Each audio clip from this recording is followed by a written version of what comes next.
Hello hello hello सभी का स्वागत है अफसर सीरीज में। और बेटा आज हम लेके आए हैं क्लास 12 फिजिक्स का चैप्टर इलेक्ट्रोमैग्नेटिक इंडक्शन का वीडियो नंबर 3। और आज बेटा हम समझने जा रहे हैं सेल्फ इंडक्शन। जी हाँ, पहले 2 वीडियो आ चुकी हैं, अगर आपने नहीं देखी तो आप जाओ उन वीडियोस को देखो, जिसमें हमने बढ़िया से इस चैप्टर का इंट्रोडक्शन दे रखा है और साथ के साथ फैराडे लॉ समझाया है, जो आपके CBSE class 12 examination point of view से बहुत इंपॉर्टेंट है। और साथ ही हमने जेई के प्रीवियस ईयर के काफी क्वेश्चंस करे। आज हम समझने जा रहे हैं सेल्फ इंडक्शन। क्या होता है सेल्फ इंडक्शन, उसका क्या कॉन्सेप्ट है, सीबीएसई से क्या चीजें यहां पे आती हैं, और जेई के प्रीवियस ईयर तो हम आज भी इस वीडियो में करने जा रहे हैं। ठीक है, तो विदाउट वेस्टिंग एनी टाइम इस वीडियो को फटाफट स्टार्ट करते हैं। और जो बच्चा पहली बार इस वीडियो को देख रहा है, आपका और सभी का स्वागत करता हूं मैं मेरे channel which is physics tips and tricks. और मेरा नाम आ गया होगा यार अब तक तो मेरा नाम है वरुण। आइए इस वीडियो को स्टार्ट करते हैं, देखते हैं क्या देखने जा रहे हैं हम इस वीडियो में। हम देखने जा रहे हैं कॉन्सेप्ट ऑफ सेल्फ इंडक्शन। देखो क्या होता है सेल्फ इंडक्शन, आइए इसको समझते हैं। ठीक, तो फर्स्ट करो तुम्हारे पास एक सर्किट है। ठीक है, मान के चलो आपके पास एक बढ़िया सा सर्किट है जिसमें आपने एक डीसी सोर्स लगा रखा है, और इस सर्किट में हमने एक बल्ब लगा रखा है, बेसिक क्लास 10th का सर्किट। ठीक है, स्विच था हमारे पास, स्विच को हमने क्लोज करा। जैसे स्विच को क्लोज करा, ये बल्ब जो है जलने लग गया। ठीक, इस पूरे फिनोमेना में कोई बड़ी बात नहीं है, बहुत बेसिक सी चीज है, 10वीं का एक सिंपल सा सर्किट है। अब हमने क्या करा, इस पूरी तार का ये जो पॉइंट था ना, ये यहां से लेके यहां तक वाली ये जो तार है, हमने इस तार के साथ थोड़ी सी कर दी छेड़खानी। हमने इस तार के साथ एक छेड़खानी करी। क्या करी, हमने इस तार को, जो सीधी तार जा रही है, हमने सीधी ना करके इस तार को मोड़ दिया, ऐसे मोड़ दिया, और इसके बना दिए छल्ले। छल्ले यानी ऐसे, ये छल्ले बना दिए। आप समझे, ये कुछ भी नहीं है, सीधी तार थी, ऐसे तार थी, देखो ऐसे तार थी, ऐसे तार थी, हमने इस तार को मोड़ दिया। कैसे मोड़ा, इसके ऐसे छल्ले बना दिए। तो अब जो सर्किट है वो ऐसा है, ये तार आगे गई हुई, ये तार आगे गई हुई है बल्ब की तरफ, ये आ रही है बैटरी से, और बीच में ऐसे ये छल्ले हैं, बीच में ऐसे ये छल्ले हैं जो हमने बना दिए। ठीक है, तो हमने इसको ऐसे बना दिया। इस पूरे सिनेरियो में भी हमको कुछ खास देखने को नहीं मिला। लेकिन कब हमको कुछ खास देखने को मिलेगा या किस सिनेरियो में क्या होगा, ये इसको देखते हैं। देखो, जब तक इसमें करंट जो चल रहा है, हमने ये देखा कि जब तक इसमें करंट जो है, जब तक करंट इसमें कांस्टेंट था, ठीक है, हमको कुछ भी देखने को नहीं मिला। तार चाहे सीधी हो या गोल हो, चाहे आप कुछ भी कर लो, जब तक करंट कांस्टेंट है हमें कुछ नहीं महसूस हुआ। लेकिन अगर किसी केस में ये करंट बेटा वेरिंग नेचर का हो गया, वेरिंग मतलब ये अपनी वैल्यू चेंज कर दी। अब वेरिंग नेचर वाले करंट क्या क्या हो सकते हैं, देखो इसके क्या सिनेरियो के करंट का वेरी कर सकता है। इसके भी मोटा मोटा 3 सिनेरियो आपको बताता हूं, सब कैटेगराइज करते हैं हम इसको, ध्यान से देखो। पहला, अगर करंट एसी है, तो मतलब अल्टरनेटिंग करंट है आपके पास, अल्टरनेटिंग करंट। अगर अल्टरनेटिंग करंट है तो करंट अपनी वैल्यू चेंज करता रहता है, ये हम पढ़ेंगे अगले चैप्टर में।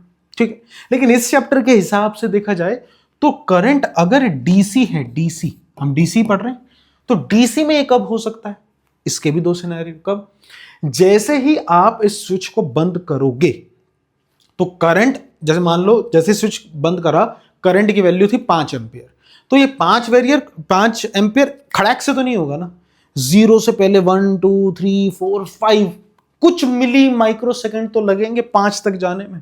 यानी जब ये करंट इंक्रीजिंग होगा, तो भी करंट वेरी कर रहा होगा, बढ़ रहा होगा 5 तक। ठीक है, या फिर एक और सिनेरियो क्या, कि मान लो करंट फ्लो कर रहा है बढ़िया से, तुमने एकदम से ये बैटरी हटा दी और स्विच को क्लोज रखा। मतलब क्या करा तुमने, तो हमारे पास ये जो सर्किट है ना, ये जो सर्किट है हमारे पास, मैं ये कहना चाह रहा हूं तुमने ऐसा कर दिया कि तुमने एकदम से बैटरी हटा दी और स्विच तो क्लोज ही था और तुमने इसको ऐसा शॉर्ट कर दिया, बस ये कर दिया। अब इस केस में क्या होगा सर, बैटरी है नहीं, करंट तो जीरो हो जाएगा। हाँ, तो लेकिन जीरो एकदम से तो नहीं होगा। इस सिनेरियो से यहां जाने तक करंट धीरे धीरे वैल्यू अपनी 5 एम्पीयर से 4 3 2 1 0 करेगा, है ना भाई। हमको तो एकदम से जीरो दिखता है क्योंकि हम तो रियल टाइम में देख रहे हैं, लेकिन अगर समय को बहुत रोक दो तो करंट धीरे धीरे धीरे अपनी वैल्यू जीरो करता है। यस, यानी जब करंट आई डिक्रीजिंग होगा, करंट डिक्रीजिंग होगा तो भी करंट अपनी वैल्यू वेरी करता है डीसी में भी। क्या आप ये बात समझे? मतलब समय का खेल है, बहुत बहुत कम समय के लिए आपको ये दोनों सिनेरियो मिलेंगे। तो हमने ये देखा कि जब करंट कांस्टेंट था तो कुछ नहीं हुआ, लेकिन अगर करंट वेरी कर रहा है, करंट वेरी कब करता है? करंट वेरी कब करता है? या तो एसी करंट है तो वेरी कर रहा है, या फिर इस चैप्टर से रिलेटेड अगर डीसी में करंट जस्ट स्विच क्लोज करा है या जस्ट स्विच ओपन करा है, उस केस में जैसे स्विच ओपन होगा तो करंट डिक्रीज होगा, जस्ट स्विच क्लोज करा है तो करंट इंक्रीज होगा। तो आप देखो इस चैप्टर में आपको जितने सवाल मिलेंगे जिसमें आप केवीएल लगाते हो, उन सब में कंडीशन है कि स्विच जस्ट बंद हुआ है या स्विच जस्ट ओपन हुआ है। समझे आप? क्यों? क्योंकि दोनों में करंट वेरी कर रहा है। तो ये आपके सिनेरियो है जिसमें हम इस चैप्टर को पढ़ने जा रहे हैं। मैं सेल्फ इंडक्शन का कॉन्सेप्ट समझा रहा हूं, ठीक है? तो जब भी ये सिनेरियो होगा तो एक अद्भुत चीज देखने को मिली। अब वो क्या चीज देखने को मिली, आओ समझते हैं। हम इसी सर्किट को पकड़ के चलते हैं, ये हमारा प्राइमरी सर्किट है। इसी सर्किट के बेस पे हम समझते हैं कि हमको क्या चीज देखने को मिली। इस तरफ आप ध्यान दो, मैं आपको इस तरफ समझाने जा रहा हूं। अब क्या हुआ, इस इंडक्टर को समझते हैं, इस इंडक्टर को पकड़ते हैं, इस इंडक्टर के अंदर देखते हैं कि कुछ अद्भुत हुआ। क्या हुआ देखो, मैं डायग्राम बना लेता हूं। देखो ये रहा इंडक्टर। सर ये इंडक्टर क्या है? आप तो छल्ले कह रहे थे, छल्ले हैं, इसका नाम इंडक्टर रख दिया हमने, ठीक है? अभी हुआ क्या, ध्यान से देखो। सर ये करंट आई आ रहा है, बिल्कुल आ रहा है, ये करंट आई ऐसा आ रहा है, ठीक है? कोई एक सिनेरियो पकड़ लो। कैसा सिनेरियो? मान लो स्विच जस्ट क्लोज हुआ है। कौन सा सिनेरियो? जिसमें switch just has been closed, ठीक है? तो इसमें करंट क्या होगा? करंट अपनी वैल्यू वेरी करेगा और करंट इंक्रीज करना स्टार्ट करेगा जब स्विच जस्ट, ये कौन सा सिनेरियो है? व्हेन स्विच जस्ट क्लोज्ड और इसमें स्विच जस्ट ओपन। सारे नोट्स बनाते चलो, ये स्विच की बात हो रही है, ठीक है ना? तो जैसे ही स्विच जस्ट क्लोज हुआ है तो करंट इंक्रीजिंग है। हाँ सर, करंट इंक्रीज कर रहा होगा, धीरे धीरे अपनी वैल्यू बढ़ा रहा होगा। अब ये करंट इसमें से जुम जुम जुम जुम होता हुआ जाएगा। कैसे? देखो ऐसे जाएगा ये करंट, ऐसे जाएगा, ठीक। अब मैं क्या चाह रहा हूं? मैं चाह रहा हूं कि आप ये जो कॉइल है ना, टंग टंग टंग टंग जो ऐसे जा रही है, मैं चाह रहा हूं हम इस कॉइल को बेटा यहां से देखें, इधर से। मैं चाह रहा हूं हम इस कॉइल को यहां से देखें, यहां से। आप इस कॉइल को यहां से देखो। मतलब मोटा मोटा मामला क्या है, जैसे ये कॉइल है, जैसे ये कॉइल है, ठीक है? ये कॉइल को हमने लपेट दिया। कैसे? ऐसे लपेटा हुआ है, ऐसे लपेटा हुआ ये कॉइल, ठीक है? जैसे मेरे आर्म पे ये लपेटी हुई है, ये ऐसे कॉइल लपेटा हुआ और ये आगे जा रही है। मैं चाहता हूं ये पूरी कहानी जो आप इधर से देख रहे हो, जो मैंने यहां बनाया, मैं चाहता हूं आप इसको ऐसे देखो, यहां से ऐसे देखो। मतलब मैं यहां से देखो आप इसको। अरे निकल जा भाई, इधर से देखो, इधर से, मतलब तुम्हारी तरफ से ये। मैं चाहता हूं तुम्हें ये गोला दिखे, गोला, ठीक है? तो अगर मैं इसको सामने से देखूंगा, मैं एक लूप पकड़ लेता हूं। मैंने ये वाला एक लूप पकड़ लिया, ये वाला, ये जो लूप है मैंने इसको पकड़ लिया और मैं ये लूप के अंदर क्या हो रहा है आपको यहां समझा रहा हूं। इस लूप के अंदर क्या हो रहा है ये मैं आपको यहां पर समझाने जा रहा हूं, ठीक है? Pink, we don't have pink. ये इसमें क्या हो रहा है ध्यान से देखो। इसमें सर ये हो रहा है कि इसमें ये करंट ऐसे चल रहा है। यस सर, करंट ऐसे चल रहा है। तो इस करंट की वजह से, और ये करंट कैसा है? ये करंट इंक्रीजिंग है, मतलब तेजी से बढ़ रहा है। अगर ये करंट तेजी से बढ़ रहा है तो इस लूप के अंदर कुछ ना कुछ मैग्नेटिक फील्ड भी जारी होगी। भाई करंट कैरिंग वायर है, जहां करंट है वहां मैग्नेटिक फील्ड है। राइट हैंड थंब रूल को लगाओ और अपना ट्रिक वाले तरीके से लगाओ, तो उंगलियों को अगर करंट की दिशा में घुमाओ, इस आई इंक्रीजिंग की दिशा में घुमाओ, इस उंगलियों को आई इंक्रीजिंग की दिशा में घुमाओ तो होगा क्या, आपको मैग्नेटिक फील्ड मिल जाएगी। कैसे मिलेगी मैग्नेटिक फील्ड? अंदर की तरफ, अंदर की तरफ। अंदर मतलब आप देखोगे कि जैसे जैसे करंट की वैल्यू बढ़ रही है वैसे वैसे मैग्नेटिक फील्ड अभी ऐसे थी, फिर बढ़ गई, फिर और बढ़ गई, फिर और बढ़ गई, फिर और बढ़ गई। मैग्नेटिक फील्ड इसके अंदर बढ़ती जा रही है ना। क्या ये बेसिक सिनेरियो समझ आया? अब अगर मैग्नेटिक फील्ड बढ़ती जा रही है तो फैराडे अंकल आ जाएंगे, वो बोलेंगे कि भैया मैग्नेटिक फील्ड बढ़ रही है।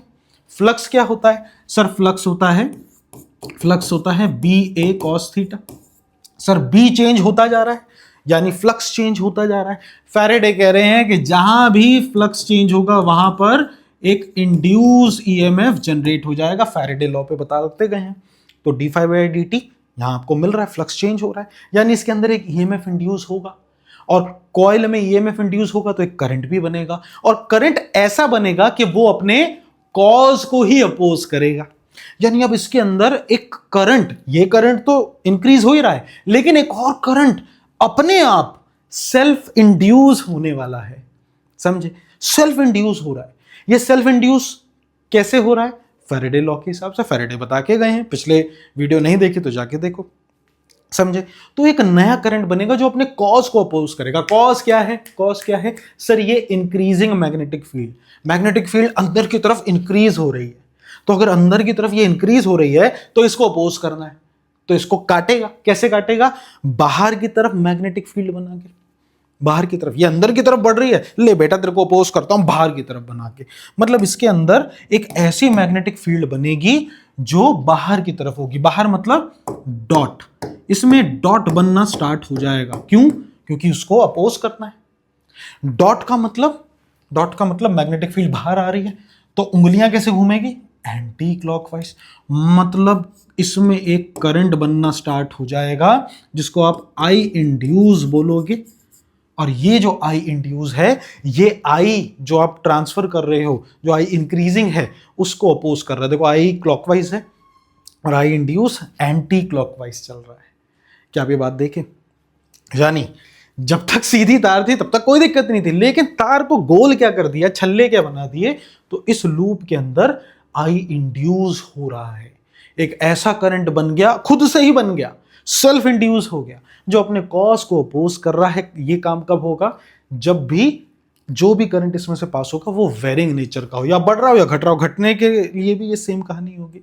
सेल्फ इंडक्शन इसी सिद्धांत को कहते हैं बेटा, कि जब एक कॉइल के अंदर खुद से ही ईएमएफ ऐसा इंड्यूस हो जाए जो अपने कॉज को ही अपोज करना स्टार्ट करे। क्या आपको ये बात समझ आई? क्या आपको कॉन्सेप्ट ऑफ सेल्फ इंडक्शन समझ आया? क्या ये चीज क्लियर है? Very nice. अब इसकी 2-4 कैलकुलेशन देख लेते हैं। क्या कैलकुलेशन है? ध्यान से देखो। देखो, आपको ये समझ आया कि हमारे पास ये लूप है, ठीक है, ये हमारे पास लूप है, ठीक है। इस लूप में ये हमारे पास लूप था। इस लूप में हमने कुछ करंट दिया था, ये आई करंट दिया जो कि वेरिंग नेचर का था, आई वेरिंग, जिसकी वजह से अंदर क्रॉस मैग्नेटिक फील्ड बनी, ठीक है। अब इस क्रॉस मैग्नेटिक फील्ड को अपोज करने के लिए इसके अंदर अपने आप एक लेट्स से पिंक से ले लेते हैं, एक डॉट मैग्नेटिक फील्ड बनने लग गई जो सेल्फ इंड्यूस हुई, जिसकी वजह से एक करंट पैदा हुआ जो कि आई इंड्यूस कहलाएगा, जो अपने कॉज को अपोज कर रहा होगा, ठीक है।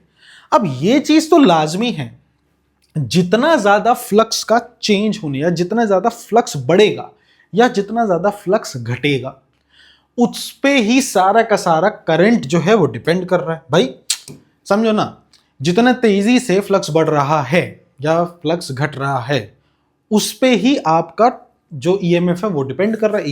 ईएमएफ उतना ही ज्यादा हो या उतना ही कम होगा, और ईएमएफ पे करंट डिपेंड कर रहा है। तो आप बोल सकते हो कि भैया जितना भी फ्लक्स इसके साथ एसोसिएटेड है वो करंट के डायरेक्टली प्रोपोर्शनल रहेगा, डायरेक्टली प्रोपोर्शनल।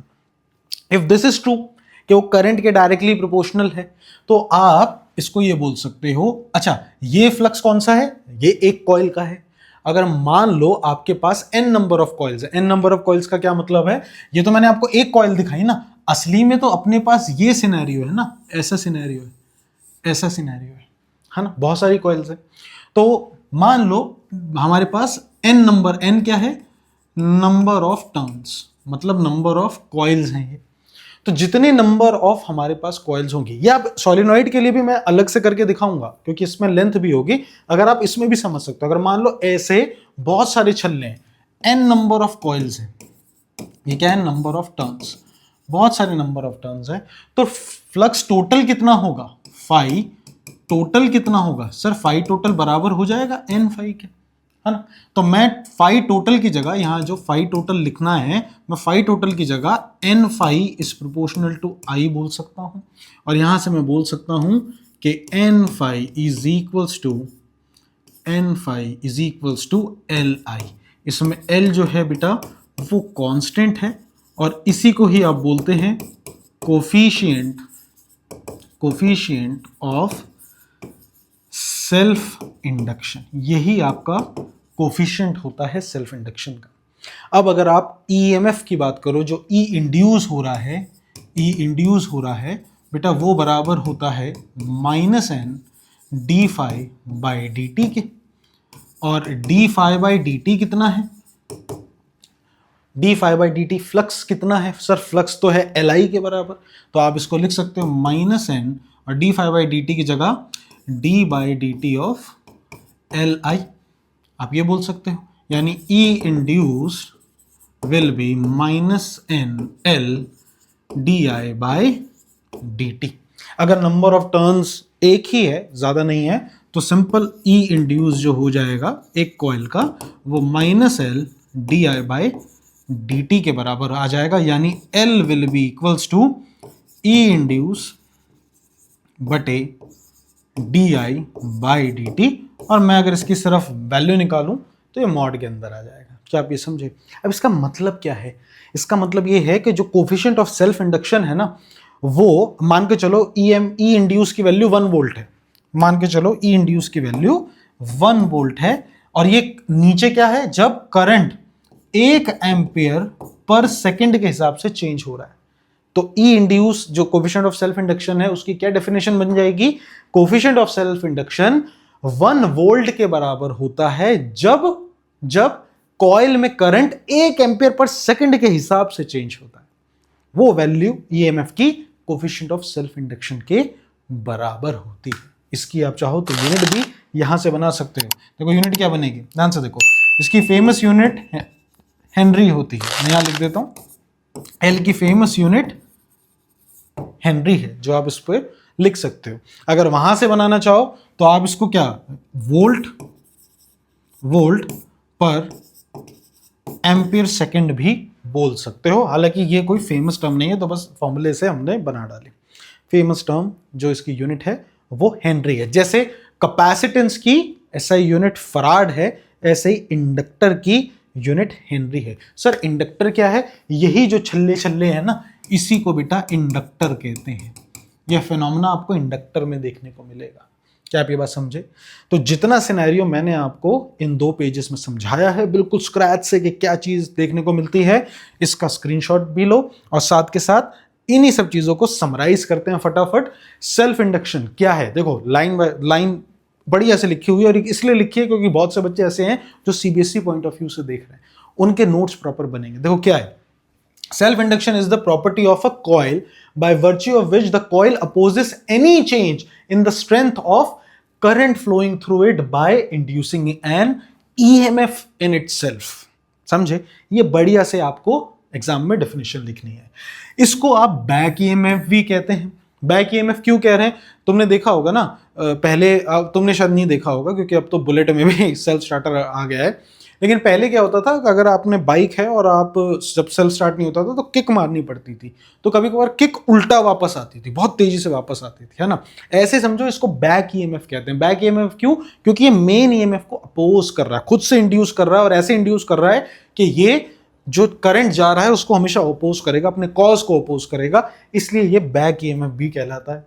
सेल्फ इंडक्शन को आप इनर्शिया ऑफ इलेक्ट्रिसिटी भी कहते हैं, ये भी एक एक्स्ट्रा पॉइंट है, उम्मीद करता हूं आपको समझ आया होगा।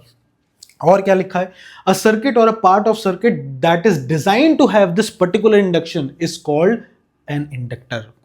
सीबीएसई कभी नहीं पूछेगा कि एक्सप्लेन इंडक्टर, लेकिन सारी चीजें इंपॉर्टेंट है आपको कि आपके अच्छे नोट्स बनाने के काम आएगा।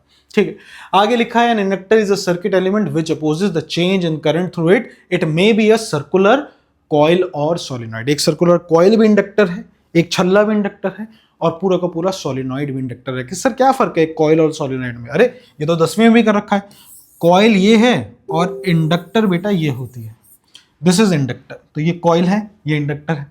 कॉइल में देखोगे तो यहां पर कॉइल में लेंथ नहीं होती, लेकिन इंडक्टर में लेंथ जो है वो ज्यादा है।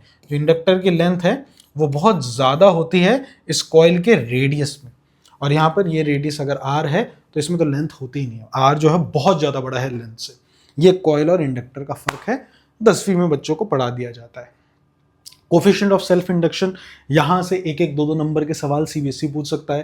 पहले तो पूछेगा डिफाइन कर दो इसको, तो इसको हमने डिफाइन करा था ना, यहां करा था ना कि coefficient of self induction 1 volt के बराबर होता है जब करंट 1 एम्पियर पर सेकंड से चेंज हो रहा हो। तो देखो वही यहां लिखा है, when the coefficient of self induction और self inductance of a coil is equal to the EMF induce in the coil, then the time rate of change of current through the coil is unity. मतलब 1 ampere पर second से current change हो रहा होता है। Unit इसकी Henry है, आप जानते हैं। उसके अलावा self induction of a coil is said to be 1 henry. आपसे बोलेगा 1 हेनरी को डिफाइन करो, तो 1 हेनरी किसके बराबर है? 1 हेनरी बराबर है उस करंट के चेंज के जो कि 1 एम्पियर पर सेकंड से हो रहा है, जिसकी वजह से वोल्टेज जो इंड्यूस हो रही है वो 1 वोल्ट। अभी जैसे मैंने समझाया, तो ये 1 हेनरी को हमने डिफाइन करा है। ठीक है, तो ये है कोफिशिएंट ऑफ सेल्फ इंडक्शन। इसके स्क्रीनशॉट लो, आई होप ये समझ आया होगा। आगे देखते हैं किरचॉफ सेकंड लॉ। अभी किरचॉफ सेकंड लॉ क्या है? केवीएल की बात कर रहा हूं। केवीएल आपको अगर एक आरएल सर्किट में लगाना हो तो वो कैसे लगाएंगे, ध्यान से देखिए ये आपके पास मान लीजिए एक सर्किट दे रखा है। ठीक है, ये एक सर्किट दे रखा है, इसमें हमने बढ़िया से एक बैटरी लगा रखी है, स्विच लगा रखा है, साथ में एक रेजिस्टेंस लगा रखा है, और साथ में एक इंडक्टर भी लगा रखा है। आइए इसको लगाते हैं फटाफट। ये मेरे पास एक स्विच है, साथ में मेरे पास एक बैटरी है, मेरे पास एक रेजिस्टर है, और मेरे पास एक इंडक्टर भी है। ये है आर, ये है एल। याद रखो एल से रिप्रेजेंट करते हैं इंडक्टेंस को। यहाँ पर ये है मेरे पास बैटरी, इसको आप ई बोल दो, ये बैटरी है, और ये स्विच है एस। ठीक है, तो किरचॉफ सेकंड लॉ आप इसमें कैसे लगाएंगे, कैसे ये काम करता है? तो ध्यान से देखिए, मान लीजिए जैसे इस स्विच को क्लोज करते हैं, अब जो voltage EMF second law KVL इसमें लगाना है वो कैसे लगाएंगे? यहां पर एक करंट है, जो करंट बनना स्टार्ट हो रहा है, आई जो है ये आई वेरिंग नेचर का है। अब अगर मैं यहां पर केवीएल लगाऊं तो केवीएल आइए देखते हैं, लगाते हैं। क्लोज लूप में इसको चलते हैं, क्लोज लूप में ई से स्टार्ट होते हैं। तो ई से स्टार्ट होंगे तो हम देखो बेसिक रूल्स, ई ऐसे जा रहे हैं, क्लॉकवाइज हम घूमने वाले हैं, तो क्लॉकवाइज की वजह से अगर मैं अपनी इक्वेशन देखूं तो मैं पॉजिटिव टर्मिनल से निकलूंगा, तो यानी ई एज इट इज। ठीक है, फिर जब मैं यहां जाऊंगा तो यहां पे कुछ वोल्टेज ड्रॉप होगा। करंट भी क्लॉकवाइज घूम रहा है, मैं भी क्लॉकवाइज घूम रहा हूं, तो करंट और मैं अगर क्लॉकवाइज है तो नेगेटिव साइन आएगा, यानी minus I R. I R मतलब यहां जो वोल्टेज ड्रॉप हुआ है। फिर जब मैं यहां आऊंगा तो यहां ईएमएफ कितना होगा? सर जो यहां ईएमएफ होगा वो बराबर होता है L D I by D T के। ऐसा है, ऐसा यहाँ पर वोल्टेज है। अब ये वोल्टेज किस तरफ होगा? मतलब एक बैटरी बन जाएगी ना, यहाँ पे वोल्टेज ड्रॉप हो रहा है तो एक बैटरी टाइप हो जाएगा। जो सर आप बैटरी क्यों कह रहे हो? यहाँ तो नहीं बना रहे आप बैटरी। सर यहाँ इसलिए बना रहे हैं बैटरी को क्योंकि ये अपने कॉज को ही अपोज कर रहा है। कब तक? जब तक ये वेरिंग है। तो उसको हम कैसे करेंगे? तो हम मान लेते हैं कि यहाँ पर भी हम इसी दिशा में जा रहे हैं, इसी दिशा में जा रहे हैं, करंट भी ऐसे घूम रहा है, तो माइनस, और ईएमएफ का फॉर्मूला क्या है? L D I by D T equals to 0। बेटा ये केवीएल की इक्वेशन बनती है इंडक्टर के लिए। अब पॉइंट होता है कि सर मैं यहां पे बैटरी कैसे बनाऊं? भाई बैटरी मैं इस तरफ पॉजिटिव टर्मिनल रखूं या इस तरफ? तो वो डिपेंड करता है करंट के नेचर पर। देखो कैसे, जैसे मान लो एक सर्किट है, ये एक सर्किट है। ठीक है, मैं दो सर्किट से आपको ये बात समझाता हूं। ये आर है, ये एल है। ठीक है, अपन दो सर्किट से इस चीज को समझते हैं, दो सर्किट से इस चीज को समझते हैं।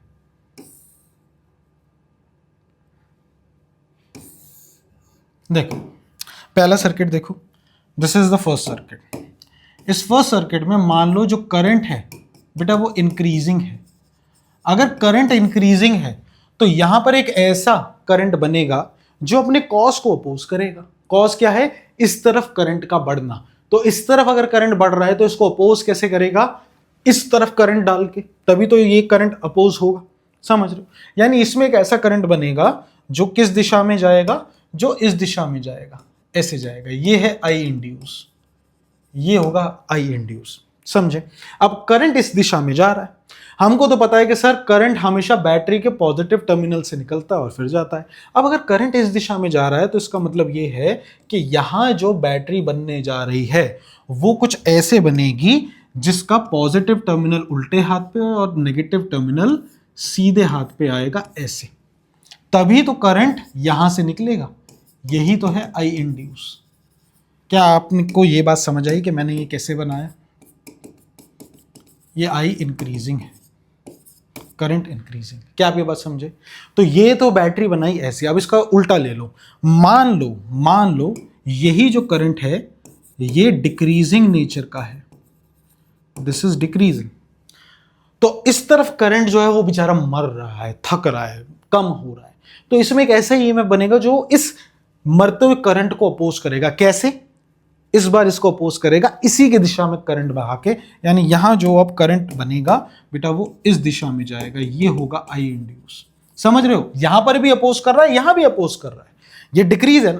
समझो, इंडक्टर एक ऐसा है जैसे तुम ये समझो कुछ टॉक्सिक रिलेशनशिप होते हैं ना, टॉक्सिक रिलेशनशिप वैसे ही है। ना दूर जाने देंगे और ना ही पास आने देंगे। सर अच्छे से, ये कुछ वैसे मामला है, फ्रेंड जोन वाला मामला। अच्छे से रिलेशनशिप में भी नहीं आ रहे हैं और बैंक में भी सेट कर रखा है कि भैया ज़्यादा दूर भी नहीं, ज़्यादा होगा तो रो के दिखा दिया है। समझे? लौंडे पागल हो गए कि भाई लगता है कुछ उम्मीद है। समझे? तो ये वो वाला मामला है। तो जो आई इंड्यूस है यहाँ पर, आई इंड्यूस जो है वो इसको सपोर्ट कर रहा है। यहाँ कैसे सपोर्ट कर रहा है? इसको अपोज करके। कैसे अपोज कर रहा है? सर ये यहाँ मर रहा था तो इसी दिशा में बह के इसको अपोज कर रहा है। ठीक है ना? समझ रहे हो? अगर ये बढ़ रहा होता तो उल्टी दिशा में, मर रहा है इस तरफ तो इस दिशा में इसको अपोज कर रहा है। समझे? इसके पैटर्न को अपोज करेगा हर बार। अब अगर करंट यहां जा रहा है तो इसका मतलब बैटरी कैसे बनेगी? सर जाहिर सी बात है, अगर करंट इस तरफ जा रहा है तो बैटरी का पॉजिटिव टर्मिनल इस तरफ रहेगा और नेगेटिव टर्मिनल इस तरफ रहेगा। ये आपका करंट बन जाएगा और ये आपकी एक बैटरी बन गई। यहां पर इसका फॉर्मूला है L D I by D T और इसका भी फॉर्मूला है L D I by D T. Sir आप माइनस क्यों नहीं लगा रहे? पीछे तो माइनस था। माइनस साइन ये शो करता है कि जो ईएमएफ है वो अपने कॉस को अपोज कर रहा है, जो करंट है वो अपने कॉस को अपोज कर रहा है। लेकिन माइनस साइन का यूज बैटरी के टर्मिनल या करंट की डायरेक्शन को बताने के काम आएगा। वो हम कॉमन सेंस से पहले ही बना देते हैं, तो हम माइनस साइन नहीं रखते क्योंकि माइनस साइन बहुत बार कंफ्यूज करता है। जब कभी कभार करंट आ जाता है डिक्रीजिंग इन नेचर, तो बच्चा माइनस माइनस करे या सिर्फ माइनस करे तो ये लफड़ा ही खत्म कर दिया। आप simple L D I by D T रखो और जो साइन है बैटरी का या करंट का वो इस कॉन्सेप्ट से सॉल्व करो। क्या आप ये बात समझे? सो ये इंपॉर्टेंट है, Kirchhoff second law. Take a screenshot, इस पे सवाल देखेंगे बढ़िया से कि तो आपको समझ आएगा। जैसे आइए एक क्वेश्चन देखते हैं। जैसे आप देखो एक सिनेरियो दे दिया है, ए बी है, करंट आई जा रहा है और ये आपको कह रहा है कि जो एक करंट है it is decreasing at a uniform rate, कितना 0.03 एम्पीयर पर सेकेंड। तो ये जो करंट है ये डिक्रीज हो रहा है, किस रेट से हो रहा है? 0.03 एम्पीयर पर सेकेंड से इस तरफ डिक्रीज हो रहा है। ठीक है? अब देखो डिक्रीज है तो माइनस साइन आ जाता है। माइनस का मतलब ही है कि डिक्रीज हो रहा है। तुम माइनस साइन से सिर्फ यही समझो कि करंट डिक्रीज है। अगर यहाँ पे प्लस लिखा होता तो इसका मतलब करंट इंक्रीज हो रहा होता। ठीक है? तो करंट डिक्रीज हो रहा है। अब अगर करंट डिक्रीज हो रहा है इस दिशा में तो इसको अपोज करेगा। कैसे अपोज करेगा? ये देखेगा अरे ये तो मर रहा है तो इसे मरने भी नहीं देगा। समझे? तो कैसे हेल्प करेगा? इसे मरने से कैसे बचाएगा? ये बोलेगा तेरे को मरने नहीं देंगे और जीने भी नहीं देंगे। तो मरने नहीं देंगे तो इसको क्या करेगा? ये एक ऐसा करंट इंड्यूस करेगा जो इसी डायरेक्शन में जाए। यानी जो करंट इंड्यूस होने वाला है बेटा वो इसी डायरेक्शन में होगा, आई इंड्यूस। इसका मतलब आई इंड्यूस इस तरफ है तो ये पॉइंट ए है, ये पॉइंट बी है। तो इस डायरेक्शन में करंट फ्लो करवाना है, मतलब बैटरी का पॉजिटिव टर्मिनल ए की तरफ होगा। क्या आप ये बात समझे? ये रहेगा। अब सवाल देखते हैं। अब सवाल क्या है, ये कॉन्सेप्ट हमने बेसिक एनालिसिस कर लिया। पूछ क्या रहा है, कह रहा find the back EMF. Back EMF बता दो, मतलब ई इंड्यूस बता दो। ई इंड्यूस का फॉर्मूला क्या है बेटा, आप जानते हो, L D I by D T. Sign तो हमने बना ही दिया, माइनस माइनस को मारो गोली। तो एल कितना है, इंडक्टर की वैल्यू है 0.45 इनटू में D I by D T, current 0.03। Current किस रेट से बढ़ रहा है या घट रहा है, यहाँ घट किस रेट से रहा है, इससे मल्टीप्लाई कर दो, कितना हो जाएगा, 3 चौक 12, 3 पंजे 15, 1 16, 162, 1 2 3 4 इंटू 10 की पावर -4, यानी E induce will be 16.2 milli volt. क्या आप ये बात समझे? 16.2, एक यहां पर भेज दिया तो एक डेसिमल यहां लग गया, बचा 10 की पावर -3, वो है मिली, तो 10 की power 16.2 milli volt is the answer. क्या आप ये बात समझे? मिली यानी 10 की पावर -3। ठीक, तो ये आया आपके पास मोटा मोटा बैक ईएमएफ। कह रहा है which end of the inductor A और B is at higher potential. कौन सा हायर पोटेंशियल, किस तरफ, ए की तरफ, तो इसका मतलब ए इज एट हायर पोटेंशियल। ये जो है ये हायर पोटेंशियल पे है और ये बी जो है ये देखो लोअर पोटेंशियल पे है। इट इज इतना इजी। ठीक है, आइए आगे बढ़ते हैं, नेक्स्ट क्वेश्चन देखते हैं फटाफट। अच्छा, क्वेश्चन ये सिनेरियो समझाने के लिए था, क्वेश्चन और आएंगे। आइए समझते हैं self induction of a solenoid. अब सोलेनॉइड के लिए देखना है, अभी तो सिर्फ एक कॉइल के लिए देखना था। जब सोलेनॉइड आ जाएगा, मतलब लेंथ भी आ जाएगी, तो हमारे पास सेल्फ इंडक्शन का क्या सिनेरियो रहता है, तो आइए देखते हैं। तो फर्स्ट करिए, हमारे पास एक सोलेनॉइड है, ये एक सोलेनॉइड है बेटा। ठीक है, एक बहुत सारे लूप हैं, लेकिन अब इनके पास एक लेंथ भी आ गई है, तो इसके पास अच्छी खासी लेंथ है। ठीक है, तो मान लीजिए एक सोलेनॉइड है, ये सोलेनॉइड है, इसकी बेटा ये क्या है, लेंथ। इसको ना कैपिटल एल मत करो, इसको स्मॉल एल करना, ये स्मॉल एल है, length of solenoid, length of solenoid. ठीक है, मान लीजिए एन यहां पर नंबर ऑफ टर्न्स है। ठीक है, तो यहां पर एक टर्म आता है बेटा small N, which is total number of turns per unit length. याद रखना, इसको क्या बोलते हैं, टोटल नंबर ऑफ टर्न्स, और ये आ जाता है पर यूनिट लेंथ। ठीक है ना, मतलब पर यूनिट लेंथ में कितने टर्न्स आते हैं वो स्मॉल एन बताता है, ये चीज याद रखना। ठीक है, तो ये हमारे पास है। एक चीज और मान लो कि इस लूप का जो रेडियस है वो बेटा स्मॉल आर है। स्मॉल आर क्या है, रेडियस ऑफ लूप। ठीक है, ये हमारे पास बन गया। आइए सेल्फ इंडक्टेंस का फॉर्मूला बनाते हैं कि क्या फॉर्मूला बनेगा इसके लिए, आइए देखते हैं। तो अगर आप यहां पे देखो तो इसमें मान लीजिए करंट आई, ये करंट वेरिंग नेचर का है, इंक्रीजिंग डिक्रीजिंग कुछ भी हो सकता है, बट वेरिंग होना चाहिए। तो ये इस वेरिंग करंट की वजह से इसमें सेल्फ इंडक्शन होगा। अब जो सेल्फ इंडक्शन होगा उसके लिए देखिए कैसे निकालते हैं। मोटा मोटा फ्लक्स जो है, फ्लक्स एसोसिएट हो रहा है, मान लो एक लूप ले लो, तो एक लूप के साथ जो फ्लक्स एसोसिएट हो रहा है सर वो कितना होगा। सर फ्लक्स का फॉर्मूला तो होता है B A cos theta formula होता है। ध्यान से देखो, थीटा की वैल्यू यहां पर 0 डिग्री होगी क्योंकि मैग्नेटिक फील्ड भी ऐसे जा रही है। ठीक है, और एरिया वेक्टर भी इसी दिशा में होगा, तो कॉस थीटा तो आपको तंग नहीं करेगा। थीटा यहां पर 0 डिग्री होगा, कॉस 0 1 हो जाता है, तो फ्लक्स विल बी बी ए। अच्छा, इसके लिए मैग्नेटिक फील्ड की क्या वैल्यू होती है, बी की क्या वैल्यू होती है सर, बी की वैल्यू होती है म्यू नॉट एन आई, ये बी की वैल्यू होती है। और ए है बेटा एरिया ऑफ लूप, तो ये आप एरिया ऑफ लूप यानी पाई आर स्क्वायर भी रख सकते हो। तो ये तो है मोटा मोटा आपका फ्लक्स। ठीक है, टोटल फ्लक्स कितना हो जाएगा, फाई टोटल कितना हो जाएगा सर। टोटल फ्लक्स निकालने के लिए इसको नंबर ऑफ टर्न से हम गुणा कर देते हैं। ये जो वैल्यू आई है इसको नंबर ऑफ टर्न से गुणा कर देते हैं। सर नंबर ऑफ टर्न्स किसके बराबर है, सर नंबर ऑफ टर्न्स बराबर है स्मॉल एन एल के। तो ये वैल्यू यहां रख देते हैं, इस वैल्यू को यहां रख देते हैं। ठीक है, तो अगर यहां रखोगे तो आपके पास फ्लक्स, टोटल फ्लक्स की जो वैल्यू आएगी वो आ जाएगी mu not N square I L into में ए। ये आपके पास टोटल फ्लक्स की वैल्यू आ जाएगी। अच्छा, पीछे आप देख चुके हैं ऑलरेडी कि फाई टोटल जो होता है वो एल आई के भी बराबर होता है, ये भी आप जानते हैं। तो अगर आप फर्स्ट और सेकंड का कंपैरिजन करें, कंपेयर फर्स्ट एंड सेकंड, तो आपको मिल जाएगा L I equals to mu not N square I L into में ए। यहां से ध्यान से देखिए, आई से आई निपट जाएगा, और जो आपका self induction, coefficient of self induction जो है एल जो है बेटा, एल जो है आपके पास, एल बेटा आ जाएगा mu not N square L ए। ये आपके पास फॉर्मूला आ जाएगा। ठीक है, अब आपके पास इस फॉर्मूले के कितने वेरिएंट है, आइए इसको देखते हैं। तो एक मेन फॉर्मूला तो आपको पता चल गया, L equals to mu not N square L A है। ठीक है, ये फॉर्मूला आप यूज कर सकते हैं। ए की जगह चाहो तो पाई आर स्क्वायर भी रख सकते हो। अच्छा, दूसरी चीज क्या है, लेंथ इंटू में एरिया, ये सर हो जाता है वॉल्यूम। तो आप एन स्क्वायर इंटू में बेटा वी भी बोल सकते हो। यहां पर here V is volume. V क्या है, वॉल्यूम है इस इंडक्टर का, मतलब सोलेनॉइड का।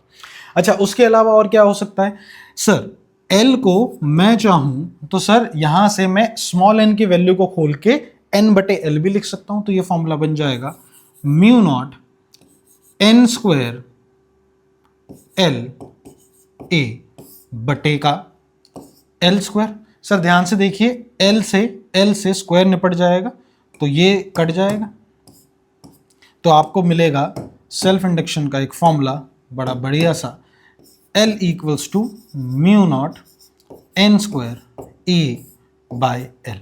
ठीक है, अब ये जो फॉर्मूला मिला है, इस फॉर्मूले की वजह से बच्चों को कंफ्यूजन होती है। देखो क्या कंफ्यूजन होती है सर, यहां देख रहे हैं तो L जो है वो लेंथ ऑफ इंडक्टर के डायरेक्टली प्रोपोर्शनल है और यहां इनवर्सली प्रोपोर्शनल है। तो एग्जाम में अगर आ गया कि L बढ़ जाएगा तो क्या, देखो ना दोनों सिनेरियो में अलग है। इसमें ऐसा लग रहा है L बढ़ेगा तो L भी बढ़ेगा, मतलब लेंथ बढ़ेगी तो सेल्फ इंडक्शन भी बढ़ेगा। इसमें ऐसा लग रहा है कि L बढ़ा, इसमें ऐसा लग रहा है कि अगर लेंथ बढ़ाई तो सेल्फ इंडक्शन कम होगा। तो सर सही फॉर्मूला क्या है ये समझा दीजिए, सही फॉर्मूला क्या है ये बता दीजिए। तो इसको हम कैसे कर सकते हैं, ध्यान से देखिए। तो सही फॉर्मूला डिपेंड करता है आपके सिनेरियो पे। देखो कौन सा सिनेरियो, दो सिनेरियो बनते हैं जो आपको सीबीएसई देगा। पहला क्या, ये फॉर्मूला आपका तब ट्रू है L equals to mu not N square L A. बेटा ये फॉर्मूला आपका तब ट्रू है जब when number of n is constant, मतलब number of turns per unit length constant है। इसका मोटा मोटा मतलब यह है कि लंबाई तो बढ़ा रहे हो, लेकिन लंबाई के साथ साथ और छल्ले भी ऐड होते जा रहे हैं, लेंथ भी बढ़ते जा रही है और छल्ले भी ऐड होते जा रहे हैं। उस केस में जो आपका L है, वो डायरेक्टली प्रोपोर्शनल है लेंथ के, जब n कांस्टेंट है। लेकिन जब आपका when capital N is constant, capital N constant जब होगा तो आपका बेटा ये फॉर्मूला चलेगा which is L equals to mu not N square A का बटे है। इसका मतलब क्या है सर, कैपिटल N कांस्टेंट मतलब अब नंबर ऑफ टर्न्स ऐड नहीं हो रहे, आप सिर्फ लंबा करते जा रहे हो, उसको लंबा करते जा रहे हो, लेकिन नंबर ऑफ टर्न्स सेम ही है, सिर्फ लंबा खींचते जा रहे हो। तो उस केस में क्या होगा, उस केस में बेटा जो आपका L है, उस केस में जो आपका L है, आपका जो L है बेटा वो इनवर्सली प्रोपोर्शनल हो जाएगा, वो इनवर्सली प्रोपोर्शनल हो जाएगा स्मॉल l के। वेरी इंपॉर्टेंट, याद रखना ये दोनों सिनेरियो सीबीएसई में आ सकते हैं।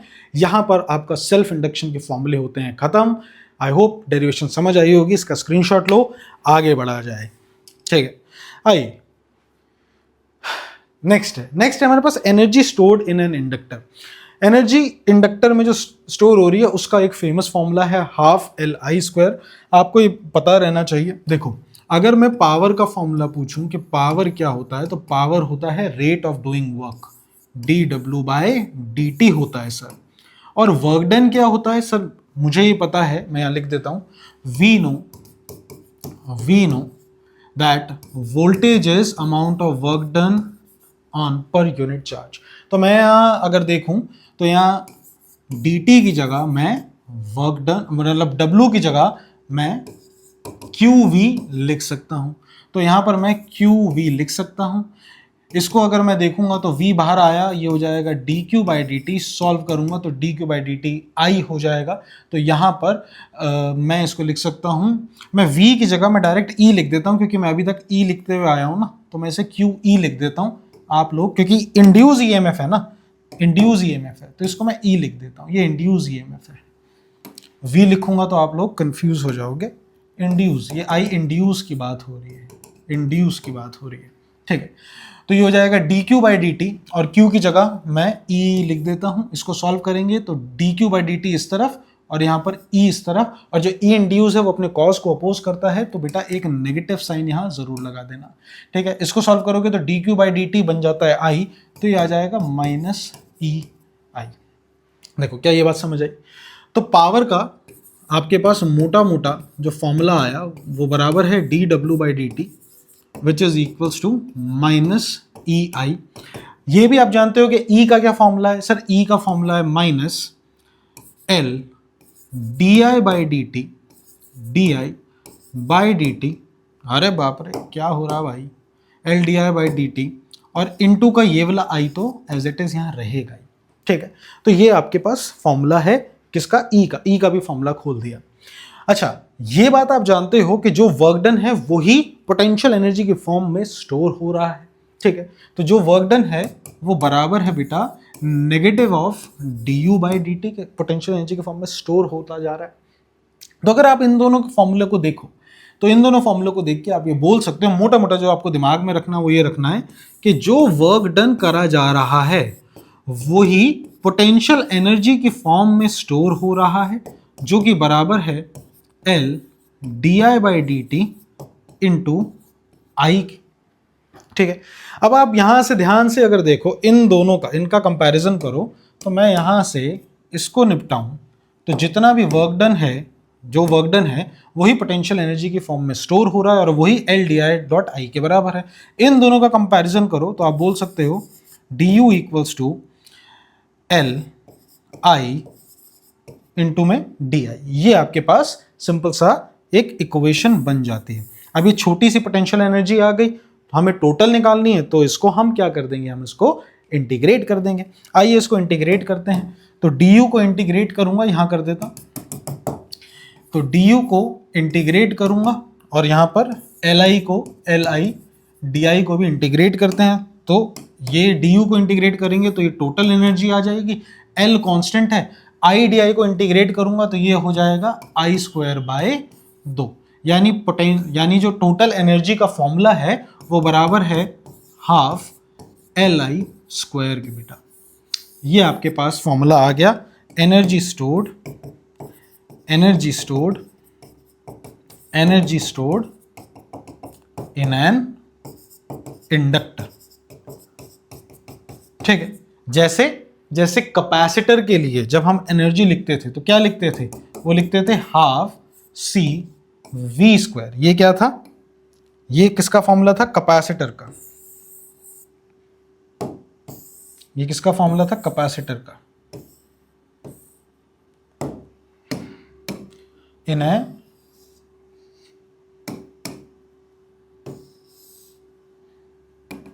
ये किसका फॉर्मूला था, स्टोर्ड इन अ कैपेसिटर। ये कैपेसिटर का फॉर्मूला था।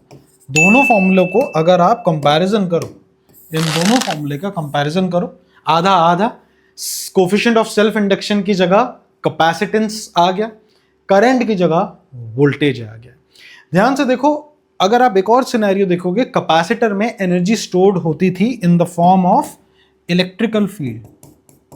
ये इलेक्ट्रिकल फील्ड की फॉर्म में एनर्जी को स्टोर्ड करता था, और इंडक्टर में एनर्जी स्टोर्ड होती है in the form of magnetic field. Very important, ये आपको पता होना चाहिए। सर मैं याद कैसे करूं, अरे यार कैपेसिटर कब पढ़ा है, शुरुआती चैप्टर में, सेकंड चैप्टर में पढ़ा है। सेकंड चैप्टर में तो इलेक्ट्रिकल फील्ड के सिद्धांत है, खत्म इलेक्ट्रिकल फील्ड। ये कब पढ़ा, इंडक्टर कब पढ़ा, मैग्नेटिज्म जब पढ़ा तब पढ़ा, तो मैग्नेटिक फील्ड पे काम करता है। तो ये आपके लिए इंपॉर्टेंट है। Energy stored in an inductor यहाँ पर खत्म होता है। आइए आगे बढ़ते हैं, बढ़िया फॉर्मूले हमारे पास आ गए हैं, टेक अ स्क्रीनशॉट। आइए आगे बढ़ते हैं।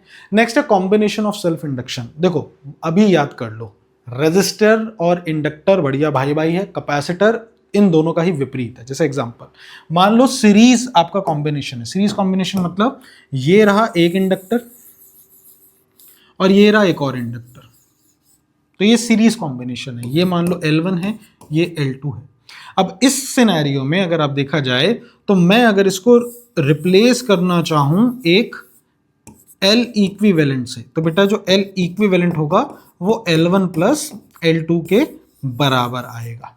ठीक है, अभी मैंने म्यूचुअल इंडक्टेंस नहीं बताया, तो म्यूचुअल इंडक्टेंस का भी इसमें रोल होता है। अब वो रोल जब हम म्यूचुअल इंडक्टेंस करेंगे तो ये सीरीज पैरेलल का फॉर्मूला मैं कंप्लीट करूंगा, लेकिन अभी सेल्फ इंडक्शन है तो सिंपल ये फॉर्मूला याद रखो।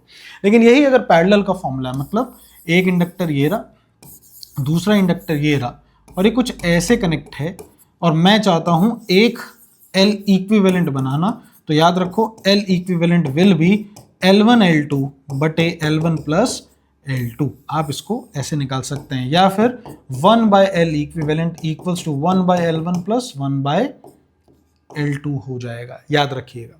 ठीक है, तो ये सीरीज और पैरेलल का फॉर्मूला ध्यान से देखो। जब रजिस्टर इन सीरीज की बात होती थी तो आर सीरीज का फॉर्मूला क्या होता था, आर सीरीज का फॉर्मूला क्या होता था sir, simple R1 plus R2। और आर पैरेलल का फॉर्मूला क्या होता था सर, यही होता था R1 R2 बटे R1 प्लस R2, यही होता था। कैपेसिटर की बात करी जाए तो कैपेसिटर C इक्विवेलेंट का फॉर्मूला सीरीज में क्या होता था सर, ये होता था C1 C2 बटे C1 प्लस C2। और सर C पैरेलल का फॉर्मूला क्या होता था सर, ये होता था C1 प्लस C2 होता था। तो ध्यान से देखो, कैपेसिटर उल्टा चल रहा है, ये दोनों सीधे चल रहे हैं। मैं इनको सीधा इसलिए कह रहा हूं क्योंकि आपने जीवन में सबसे पहले रजिस्टर पढ़ा होगा, आपने जीवन में सबसे पहले ये फॉर्मूले देखे थे रजिस्टर के 10वीं क्लास में। तो इंडक्टर का फॉर्मूला इसके हिसाब से देखा जाए तो सेम टू सेम है, कैपेसिटर का फॉर्मूला डिफरेंट है। ठीक है, समझ आया? चलिए आगे बढ़ा जाए। Steady state analysis of RL circuit. अब ये क्या कह रहा है, ध्यान से देखिए। फर्ज करिए आपके पास एक आरएल सर्किट है, इससे आपको जेईई में बहुत क्वेश्चन मिलेंगे, जेईई में काफी सवाल आते हैं यहाँ से, स्टेडी स्टेट एनालिसिस। अब इसको समझो ये क्या है। फर्ज करो आपके पास एक आरएल सर्किट है, एक बैटरी है और एक स्विच है। ठीक है, आपके पास एक ये सिनेरियो है, ये एक रजिस्टर है, आपके पास एक इंडक्टर है, एक स्विच है और आपके पास एक बैटरी है। अब समझना, स्टेडी स्टेट सिनेरियो का मेन जो लब्बे लुबाब है वो ये है कि मान लो आपने अभी अभी स्विच को क्लोज करा। ठीक है, तो जब समय व्हेन t इक्वल्स टू 0 है, मतलब समय बस स्टार्ट ही होना है, स्विच S क्या है, ये स्विच है, ये बैटरी है E, ये RL है, तो S is switch S is just close ही हुआ है।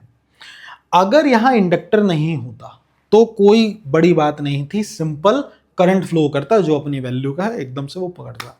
लेकिन अब इंडक्टर है तो अब क्या होगा, जैसे ही स्विच क्लोज हुआ तो करंट यहां से बहना स्टार्ट कर रहा होगा, तो इंडक्टर आ जाएगा। इंडक्टर कह रहा है हमको चेंज नहीं पसंद, तू फ्लो कैसे कर रहा, तू अपनी वैल्यू बढ़ा कैसे रहा है, नहीं बढ़ने दूंगा तेरे को, मैं तुझे अपोज करूंगा।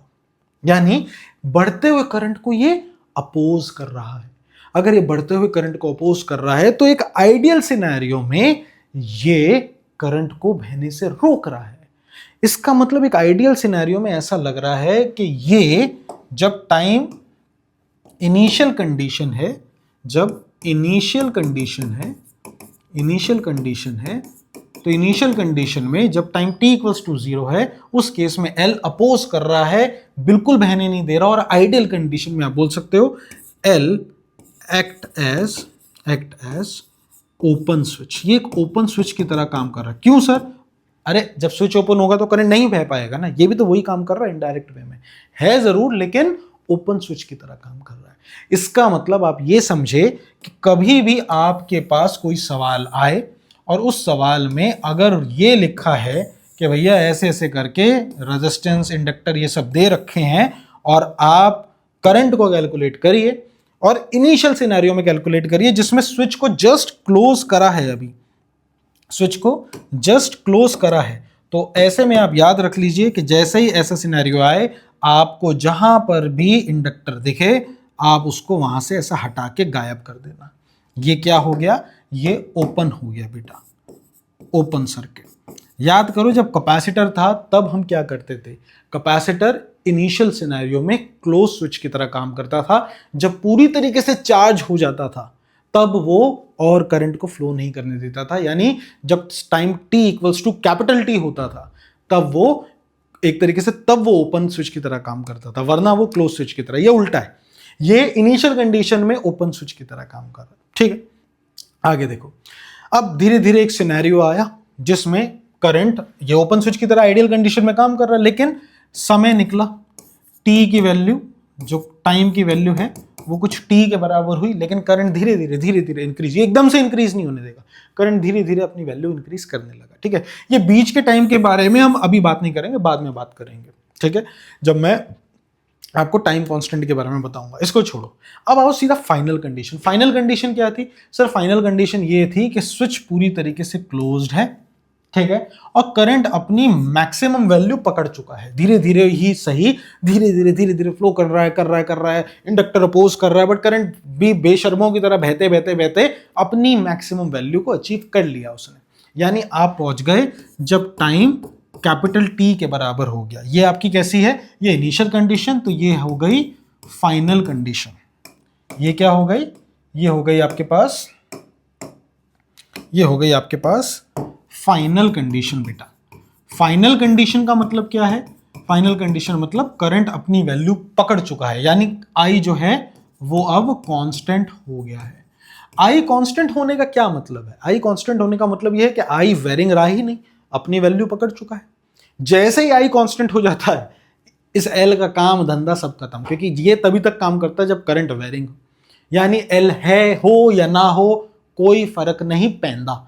इसका मतलब जब भी आपके पास ये सिनेरियो आ जाए when t is 0, यानी इसमें S क्या है? S has been long closed, बहुत देर हो गई S को बंद हुए, तो उस टाइम पे आप सिंपल जो भी सर्किट हो आप वो सर्किट को आप बदल दें, और जो यहां L है वो हो या ना हो इससे कोई फर्क नहीं पड़ता।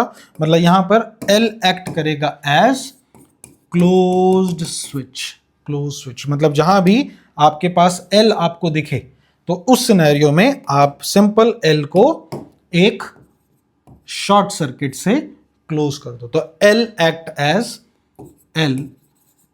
एज क्लोज्ड स्विच, मतलब आप जहां भी आपको फाइनल कंडीशन दे वहां L को शॉर्ट कर दो, और जहां पर इनिशियल कंडीशन दे ऐसा कि स्विच जस्ट क्लोज है वहां L को ओपन कर दो।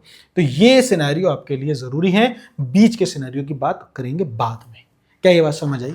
आइए इसके बेसिस पे सवाल देखते हैं। I guess we have some question lined up. Scenario देखो मूंज बनी ऐसे ही हो जाएगा, ध्यान से देखो क्या है। आपको सारा सिनेरियो दे रखा है, देखो इंडक्टर भी है, रजिस्टर भी है, आरएल सर्किट है, बहुत पेचीदा।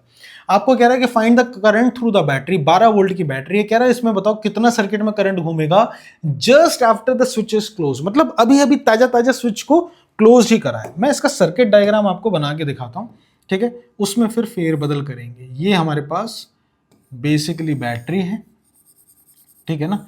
मैं एक बार सर्किट डायग्राम बाहर बढ़िया से इसको सवाल को अच्छे से बना के देखेंगे ताकि आप बढ़िया से इसको समझ पाए। यहाँ भी समझा सकते हैं भाई, ऐसी कोई दिक्कत नहीं है, लेकिन अच्छे से समझाने का मज़ा ही कुछ और होता है। जो बच्चे समझ चुके हैं वो वीडियो को फास्ट फॉरवर्ड करके आगे कर दें, जो अभी भी मेरे प्यारे क्यूट से मासूम से बालक हैं वो इस सवाल को देखें कि हम कैसे इसको कर रहे हैं। ठीक है, आइए इस सवाल को देखते हैं। ये रहा हमारा प्यारा सा नेटवर्क। अब हम समझते हैं कि इसको कैसे सॉल्व करेंगे। पहला सिनेरियो क्या कह रहा है? वो कह रहा है पहला ए पार्ट, मतलब just switch has been close, अभी अभी ताजा ताजा बंद करा है। ताजा ताजा बंद कर रहा है मतलब ये पहला सिनेरियो। तो पहले सिनेरियो में जब ताजा ताजा बंद होता है तो हम इसको क्या कर देते हैं, ओपन सर्किट। इसका मतलब जहां जहां इंडक्टर आपको दिख रहा है उसको ओपन कर दो। देखो मैं ओपन करता हूं, मुझे यहां इंडक्टर दिख रहा है, हटाओ इसको, और का इंडक्टर दिख रहा है यहां है, हटाओ इसको, तो ये हट गया भाई। अब आप ध्यान से देखो आपको रेजिस्टेंस के नाम पे क्या दिख रहा है। मेरे हिसाब से जो करंट है वो कौन सा पाथ लेगा सर, ध्यान से देखो, करंट सर यहां से चलेगा, यहां तो आ नहीं सकता, तो यहां आएगा, फिर यहां आएगा, फिर यहां आएगा, फिर यहां आएगा, फिर यहां आएगा, और यहां आएगा। ना तो इधर जा पाएगा और ना आगे जा पाएगा। तो मतलब नेट रेजिस्टेंस जो पूरे सर्किट में है वो 4 ओम का है। यानी सॉल्व करोगे V इक्वल्स टू IR लगाओ, ये है 12 वोल्ट, करंट निकालना है R 4 ओम, तो I आएगा 3 एम्पियर बेटा, खत्म। 3 एम्पियर का करंट इसमें फ्लो कर रहा होगा। कब, जब स्विच को जस्ट क्लोज करेंगे। यही सिनेरियो पलटा, यही सिनेरियो को पलटते हैं, यही सिनेरियो को पलटते हैं और देखते हैं इसका सेकंड पार्ट, जिसमें वो आपको कह रहा है, सेकंड पार्ट में क्या कह रहा है, when B part, when long after the switch has been close, when switch has been close, मतलब स्विच को क्लोज हुए हुए बहुत टाइम हो गया। बहुत टाइम हो गया मतलब फाइनल स्टेट आ गई, यानी जहां भी इंडक्टर दिखे उसे क्लोज कर दो। अब जहां इंडक्टर दिख रहा है उसको शॉर्ट कर दो, मतलब क्लोज कर दो। मतलब इंडक्टर को मैं रिप्लेस करने जा रहा हूं, इंडक्टर को मैं रिप्लेस करने जा रहा हूं एक सिंपल स्विच से, एक क्लोज्ड स्विच से, ये क्लोज स्विच से ये रिप्लेस कर दिया। और यहां भी जो इंडक्टर है इसको भी रिप्लेस करो, किससे, सिंपल एक क्लोज स्विच से। लो बेटा ये रिप्लेस कर दिया। अब मुझे इसमें क्या दिख रहा है, अब मुझे इसमें क्या दिख रहा है, ये तो क्लोज ही करो, स्विच को तो क्लोज ही करो। अब मुझे इसमें क्या दिख रहा है सर, ये 4 ओम, ये 4 ओम, ये 4 ओम। तो आर इक्विवेलेंट देखो पैरेलल में है, तो ये अगर पैरेलल में है तो आर इक्विवेलेंट कितना हो जाएगा, ये हो जाएगा सर 4/3 ओम।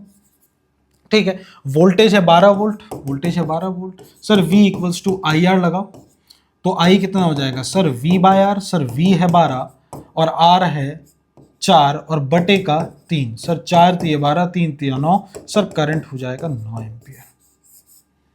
ठीक है, तो यहां पर फाइनल आंसर है 9 एम्पियर, यहां पे फाइनल आंसर है 9 एम्पियर का, और यहां फाइनल आंसर है 3 एम्पियर का। उम्मीद करता हूं आपको सवाल समझ आया होगा, बिल्कुल स्क्रैच से समझाया है। टेक स्क्रीनशॉट, फिर आगे बढ़ते हैं, नेक्स्ट पे देखते हैं।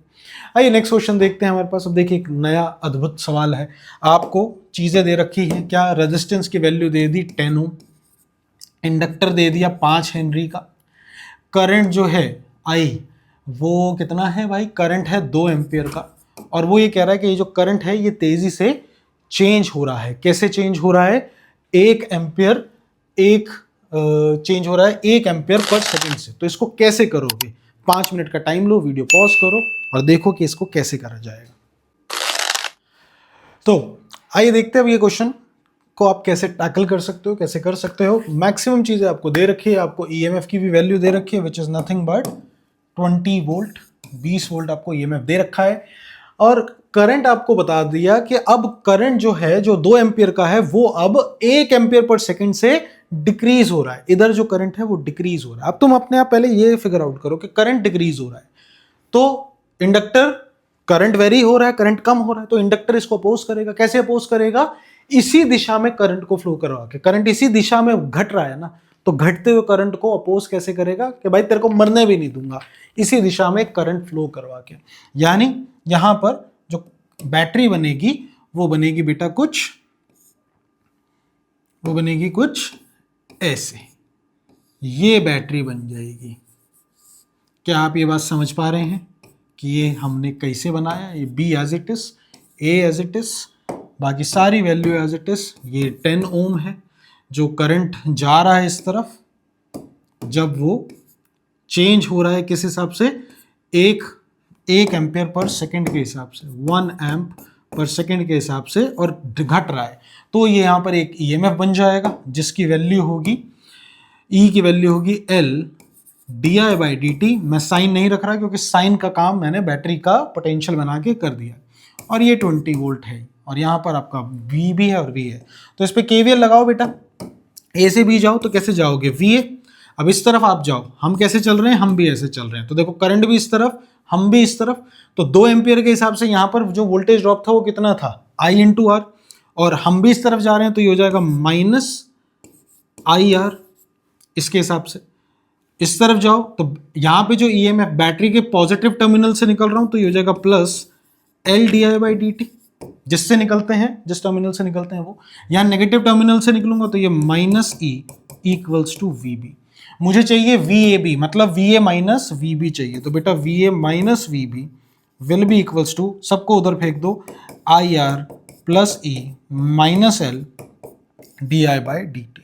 जो वैल्यू है आइए उसको रखते हैं, तो बेटा आई आर कितना हो जाएगा, आइए वैल्यू रखते हैं, तो बेटा वी ए बी जो निकल के आएगा वो आएगा, आई की वैल्यू 2 एम्पियर, आर की वैल्यू 10। बेटा यहां पर हम वही वैल्यू रखते हैं जो करंट इनिशियल स्टेट में होता है, कांस्टेंट होता है, क्योंकि उतना ही वोल्टेज ड्रॉप हो रहा होगा। तो यहाँ 2 इंटू 10 प्लस ई की वैल्यू कितनी दे रखी है 20 वोल्ट, तो बेटा ये 20 माइनस एल की वैल्यू कितना है 5 हेनरी, और करंट किस हिसाब से चेंज हो रहा था 1 एम्पियर पर सेकेंड, तो ये 1 एम्प पर सेकेंड के हिसाब से। नेगेटिव मैं यहाँ माइनस नहीं लिखूंगा क्योंकि उसका काम मैंने पहले ही कर लिया है। ये इक्वेशन आ गई, आइए इसको सॉल्व करते हैं। तो final answer V A B जो होगा वो होगा 2 इंटू 10 इज 20 प्लस 20 माइनस 5, यानी V A B will be 35 volts, and that is your answer. तो ये आपका आंसर यहाँ आता है। आइए आगे बढ़ते हैं, नेक्स्ट पे देखते हैं क्या हमारे पास। आपको नेक्स्ट क्वेश्चन कह रहा है कि what inductance would needed to store 1 kilowatt hour of energy. Energy का फॉर्मूला आपको पता है, simple half L I square था। एनर्जी है 1 किलोवाट, 1 किलोवाट आर का मतलब कितना हो गया, 1 किलोवाट आर इतने जूल के बराबर है, यानी 3.6 इंटू 10 की पावर 6 जूल से डिवाइड कर दो, मल्टीप्लाई कर दो हाफ।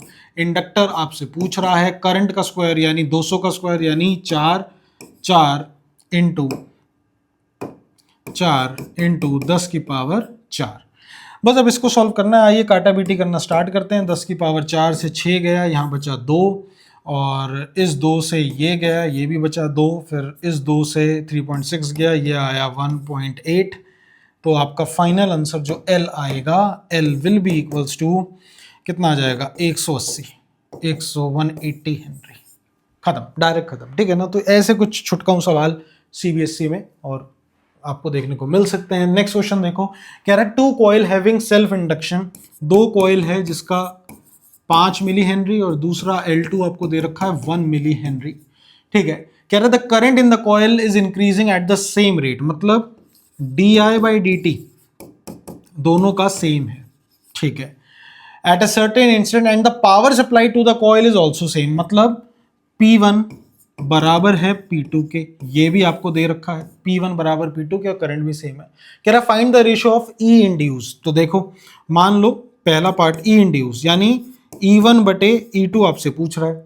अब आप E1 बटे E2 कैसे निकालोगे, ये आपको निकालना है। तो आप इसको कैसे करोगे, बड़ा सिंपल है। देखो आपको पता है P1 बराबर है P2 के, यानी E1 इंटू में I1 बराबर है E2 इंटू में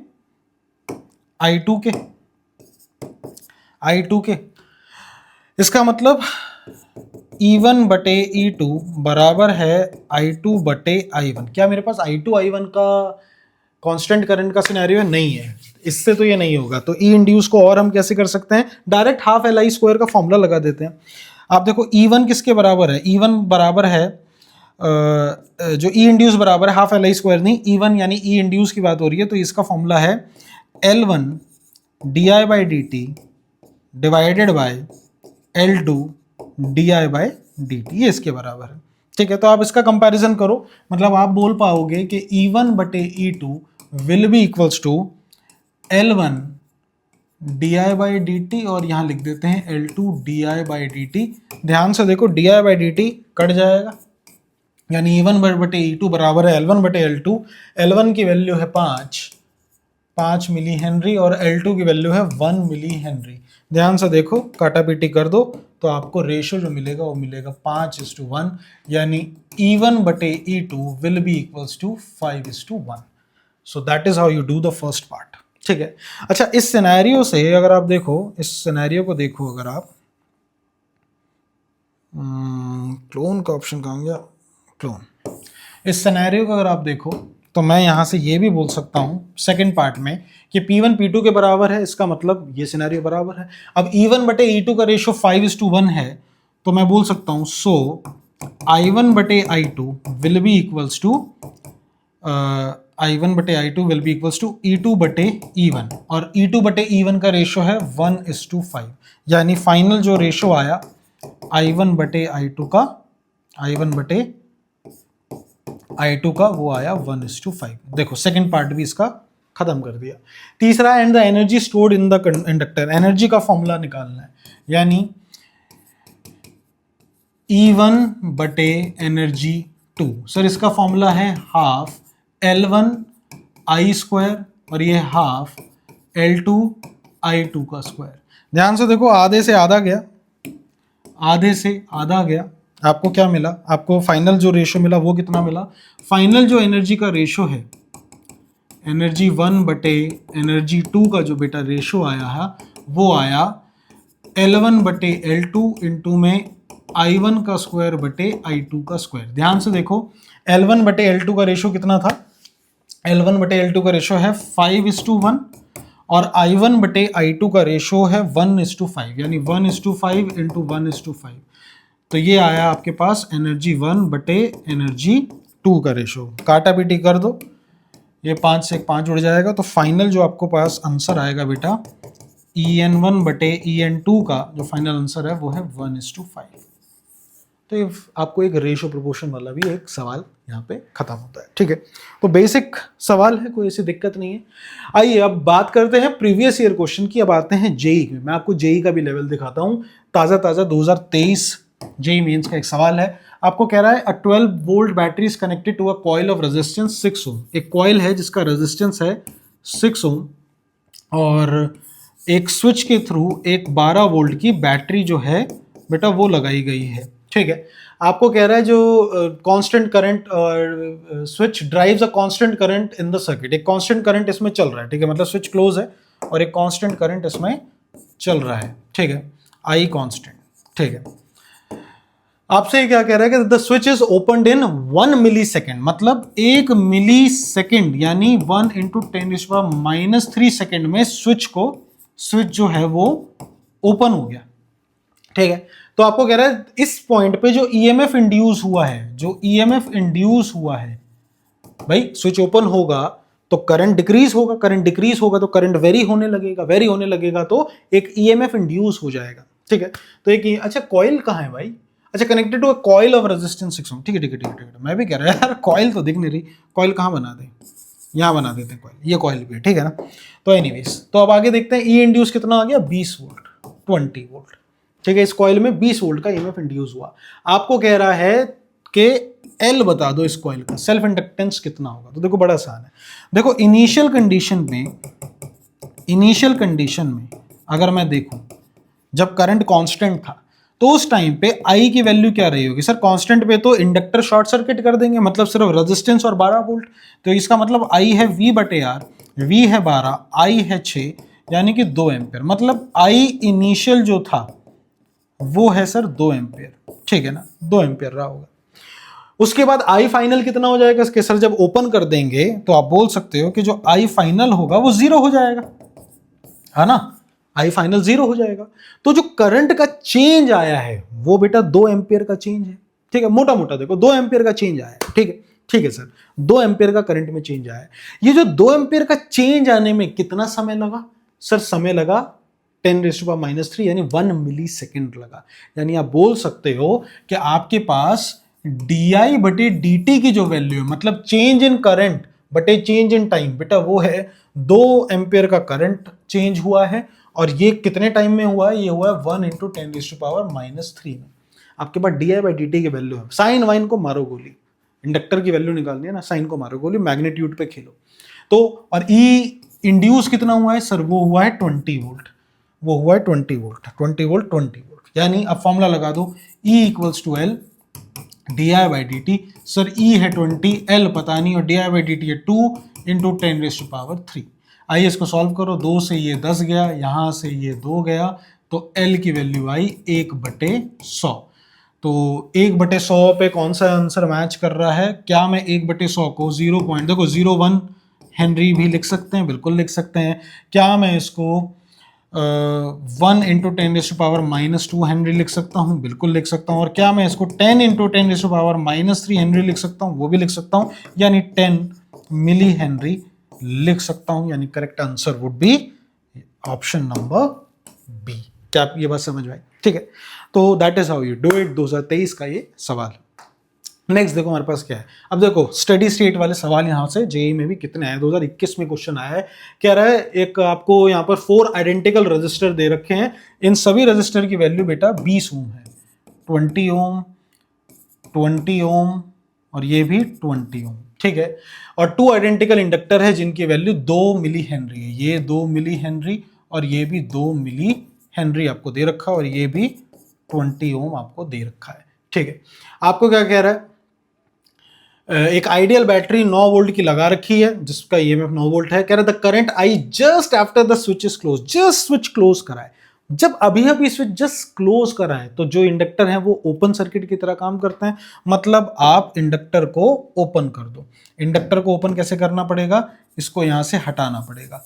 तो इसको यहां से हटा दिया, ये इंडक्टर भी हट गया और बेटा ये इंडक्टर भी हट गया।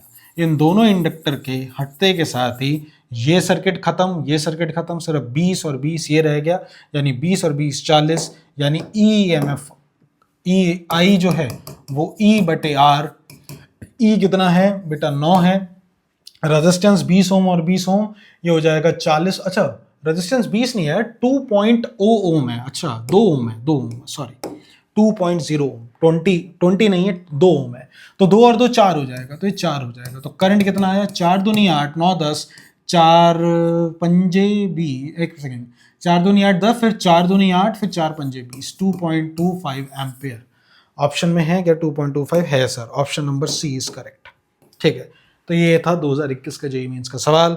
आगे बढ़ते हैं, नेक्स्ट देखते हैं हमारे पास। नेक्स्ट देखिए क्या है, कह रहा है in the figure a circuit contain 2 identical resistor with resistance R equals to 5 ohm. अच्छा, हर रजिस्टर आपको 5 ओम का बेटा दे रखा है।